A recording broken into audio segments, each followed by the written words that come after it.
Hi guys, it's Miss Kathy in Youth Services. I'm doing hashtag spoilers, maybe, for March. My story this month is Becoming Muhammad Ali. I will be reading the first page of the book and the last page of the book.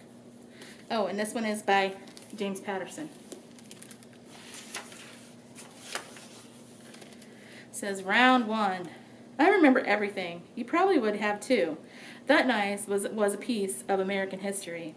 The Clay family phone was dusky black with a rotary dial, and it sat on a wooden table in the neat-as-a-pin living room of the little house on Grand Avenue in Louisville, Kentucky. Some 20 of us were crammed like sardines into the room, waiting for that phone to ring. Waiting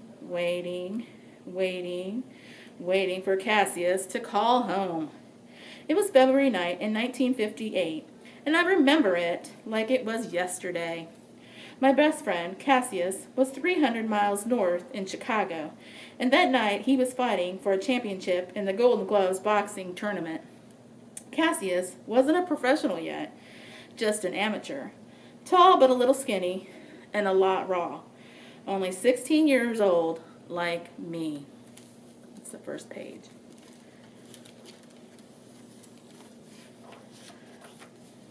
And this is the last page here. He lost his next two fights in 1980 and 81. They turned out to be the last fights of his career. Outside the ring, I had started to notice a little trembling in his hands, and sometimes he couldn't form sentences clearly. We both knew something was wrong. Doctors told Ali he had Parkinson's disease, which affects muscles and body movement, and it was only going to get worse. That news would have stopped most men, but not Ali. He never boxed again, but he kept on fighting. He fought to raise money for famine victims all over the world. He fought to get 15 American hostages released from Iraq. He became friends with Michael J. Fox, a popular young actor who had Parkinson's disease too. Together they raised millions of dollars for the medical research. Ali worked with the United Nations and became a messenger for peace. In 2005, President Bush awarded him the Presidential Medal of Freedom. Ali told me that was one of his proudest days.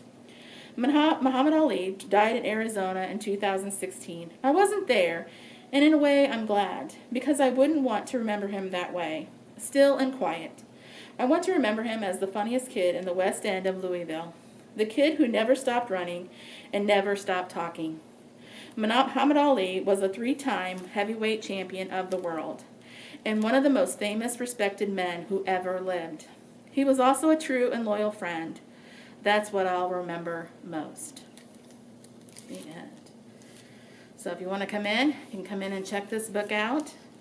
It is Becoming Muhammad Ali by James Patterson.